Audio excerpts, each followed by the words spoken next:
लोकतांत्रिक देश के बारे में अगर हम अध्ययन करने की कोशिश करते हैं तो सबसे पहले मुझे ये समझने की जरूरत है कि भारतीय संविधान जो हमें मौलिक अधिकार दिया है और इस मौलिक अधिकार के अंतर्गत जो मुझे फंडामेंटल राइट्स यानी हिंदी में कहे जाते हैं मौलिक अधिकार, जो हमारे संविधान में 12 से लेकर 35 के बीच में देता है। और ये मुझसे सिर्फ ये अधिकार ही नहीं देता है, इसका सीधा सा मतलब ये होता है कि अगर आप किसी लोकतांत्रिक देश में जन्म लिए हैं तो आपका ये अधिकार मिला है कि जिस स्वतंत्रता पूर्वक आप जन्म लिए हैं उसी स्वतंत्रता पूर्वक आप इस देश में रह सकते हैं और आपके पीछे आपके ऊपर किसी प्रकार के अत्याचार, भ्रष्टाचार, शोषण या परिवार के द्वारा अगर आपके ऊपर किसी प्रकार का आपातकाल अगर लाया जाता है या तुम्हारे ऊपर किसी प्रकार का छेड़छाड़ किया जाता है तो भारतीय संविधान हमें आर्टिकल 12 से 35 बताते हैं और ऐसे व्यक्ति को सीधा सजा सुनाने के लिए हमारे पास सरकार के 3 अंग दिए जाते हैं, जिसमें कार्यपालिका, विधायिका और न्यायपालिका होती है। इस तीनों को कंट्रोल करने के लिए भी हमारे पास मीडिया वाले होते हैं। जब तक हम न्यायपालिका के बारे में अच्छे से नहीं जान लेंगे, कार्यपालिका के बारे में अच्छे से नहीं जान लेंगे या विधायिका के बारे में अच्छे से नहीं जान लेंगे या मीडिया के बारे में अच्छे से नहीं जान लेंगे, तब तक हमारे इस देश का जो एक अच्छे से दृश्य देखने को मिलता है वो अपने आप में एक कानून व्यवस्था हम नहीं समझ पाते हैं। क्योंकि भारत का संविधान सिर्फ एक कागज का टुकड़ा नहीं होता है। भारत का संविधान मुझे ये अधिकार दिलाने की कोशिश करते हैं कि अगर आप अमीर घर में जन्म लिए उससे कोई मतलब नहीं है, आप गरीब घर में जन्म लिए उससे भी कोई मतलब नहीं है, आप अपने आप में समृद्ध है और आपके पास संविधान है। आप समाज में एक स्वतंत्रता पूर्वक जिंदगी जी सकते हैं और आपके ऊपर किसी प्रकार का ये प्रक्रियाएं नहीं काम कर सकती है। अगर कोई व्यक्ति अत्याचार करते हैं, कोई व्यक्ति अगर उसको रोकने की कोशिश करते हैं तो संविधान इसे यह कहते हैं कि आप इसके ऊपर अत्याचार करते हैं और आपको इसके बदले में कानून प्रक्रिया के तहत आपको सजा सुनाई जाएगी। न्यायपालिका समाज में गरीब, बच्चे, बूढ़े, बुजुर्ग और औरत की जैसे न्याय प्रक्रियाओं को समझने के लिए सबसे ताकतवर संस्था हमारे देश से बनाए गए हैं, जो अपने आप में एक ऐसी कानूनी संस्था होती है जो हर व्यक्ति को न्याय दिलाने के लिए ये हमेशा तत्पर रहते हैं। भारत जैसे लोकतांत्रिक देश में अगर कोई व्यक्ति को न्याय नहीं मिलता है तो ये सीधा सुप्रीम कोर्ट के दरवाजे खटखटा सकते हैं और यहाँ पर जाके अपना याचिका दायर कर सकते हैं। इसके अलावा भी भारत का संविधान मुझे ये कहते हैं कि भारत जैसे लोकतांत्रिक देश में अगर कहीं पे किसी व्यक्ति के पास अत्याचार हो रहा है या छेड़छाड़ हो रहा है या लड़कियों के साथ हो रहा है या महिलाओं के साथ हो रहा है, बुजुर्ग बच्चे के साथ, गरीबों के साथ, मजदूरों के साथ हो रहा है, वैसी प्रक्रिया में देश का कोई भी व्यक्ति उस व्यक्ति के नाम से सुप्रीम कोर्ट में जाकर याचिका दायर करवा सकता है और वह व्यक्ति ये मासूम सी बच्चे और बुजुर्ग और महिलाएं, गरीब मजदूरों का न्याय दिलाने के लिए सुप्रीम कोर्ट में अपना याचिका दायर करवा सकते हैं। लास्ट में ये भी ये एक अधिकार देता है कि जो व्यक्ति हमारे देश में पढ़े लिखे नहीं है, जो व्यक्ति कानून प्रक्रिया के बारे में नहीं जानते हैं, वह व्यक्ति इन व्यक्ति को ये सलाह, कानून मशविरा और न्याय दिलाने के लिए ये सुप्रीम कोर्ट का दरवाजा खटखटा सकता है। कौन व्यक्ति? जो एक पढ़े लिखे विद्वान व्यक्ति होते हैं, वो व्यक्ति किसके लिए? जो हमारे देश में अनपढ़ है, पढ़े लिखे नहीं है, कानून प्रक्रिया नहीं जानते हैं, उसके लिए ये जाकर न्याय दिला सकता है। इसके अलावा हमारे देश में कार्यपालिका होते हैं। कार्यपालिका हमेशा के लिए हमारे देश में एक संवैधानिक कानून तौर पर बनाए गए संगठन एवं व्यवस्था है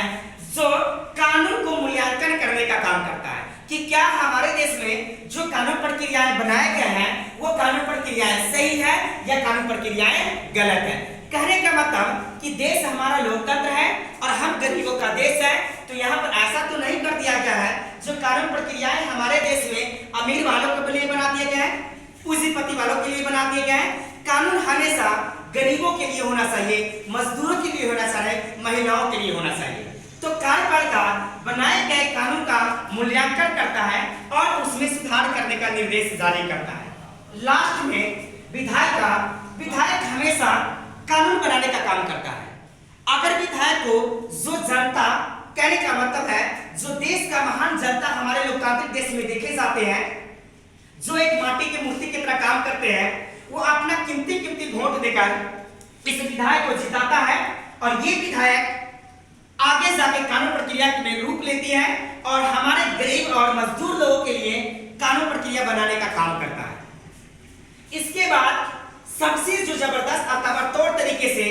जो कानून प्रक्रिया का पर्दाफाश करते हैं, पूंजीपति को पर्दाफाश करते हैं, राजनेता को अपने गिरफ्त से निकालने का काम करते हैं या सरकार को एक अच्छा ढांचा देने का काम करते हैं, ये आते हैं मीडिया। हमारा देश स्वतंत्र है, हमारा देश लोकतांत्रिक है, हमारे देश में सभी के ऊपर एक रंग से अधिकार होते हैं, फंडामेंटल राइट्स दिए हैं। उसमें मीडिया वाले को इतनी स्वतंत्रता दी गई है कि ये मीडिया वाले बड़े से बड़े इंसान और छोटे से छोटे इंसान के बीच में अपना आवाज उठाने और गरीबों के हित में काम करने और कई प्रकार की दिशाएं तय करने, सरकार और जनता के बीच में दूरी खत्म करने और एक ताकतवर आवाज हमारे समाज तक पहुंचाने के लिए सबसे बड़ा संगठन मीडिया वाले का होता है। इसके अलावा हमारे देश में सरकार का 3 अंग देखे जाते हैं। वो 3 अंग होते हैं, जैसे में लोकसभा, राज्यसभा और विधानमंडल या विधान परिषद। कहने का मतलब है कि भारत जैसे लोकतांत्रिक देश में सरकार का ये 3 अंग आते हैं और 3 अंग की व्याख्या हम इस प्रकार से करते हैं। चलो पहले हम देखते हैं कि हमारा देश लोकतंत्र है और लोकतंत्र के अंदर में लोकसभा पाए जाते हैं। लोकसभा एक कानून तौर पर बनाए गए एक संगठन है जिसमें 550 सीट होते हैं, लेकिन इसमें जो देखे जाते हैं कि 550 सीट हैं, लेकिन वर्तमान में हमारे देश में 545 सीट मौजूद है। 550 सीट में 530 सीट जो होते हैं वो ये जो होते हैं वो राज्यों का प्रतिनिधित्व करते हैं। 20 जो होते हैं वो राष्ट्रपति जी लाते हैं और इसमें 2 जो होते हैं वो राष्ट्रपति क्या कहते हैं, मनोनीत करते हैं। 20 सीट जो होते हैं वो केंद्र शासित प्रदेश से आते हैं जिसे, और 2 सीट होते हैं जो राष्ट्रपति एंग्लो इंडियंस का अपने आप में मनोनीत करता है। इसके अलावा राज्यसभा, इसमें यह भी एक कानून तौर पे बनाए गए संगठन होते हैं जिसमें 250 सीट होते हैं, जिसमें 238 राज्यों से आते हैं और 12 सीट जो होते हैं वो राज्यों में, देश में राष्ट्रपति के द्वारा मनोनीत किए जाते हैं। विधानमंडल और विधान परिषद के बारे में हम ये बताने की कोशिश करेंगे कि राज्यों का एक अच्छा संगठन प्रशासनिक क्षेत्र दिलाने के लिए हमारे राज्य में विधानमंडल या विधान परिषद होता है जो कानून तौर पे बनाए गए एक संगठन निकाय के रूप में हमारे देश में काम करता है। तो किसी भी लोकतांत्रिक व्यवस्था के ऊपर अगर संकट पड़ता है तो हम इन तमाम चीज को समझने की कोशिश करते हैं कि क्या हमारा देश जो संकट में जा रहा है उनकी अर्थव्यवस्थाएं और उनकी जो सामाजिक प्रक्रियाएं होती हैं क्या वास्तव में वो काम कर रही हैं। अगर ये वास्तव में काम नहीं कर रही है तो क्या ये इसकी गलती क्या हो गई है। तो हम लास्ट में कह सकते हैं कि हमारा लोकतंत्र एक एक करके धज्जियाशाही उड़ते जा रहे हैं और लोकतंत्र के ऊपर एक एक प्रकार के संकट आते हैं।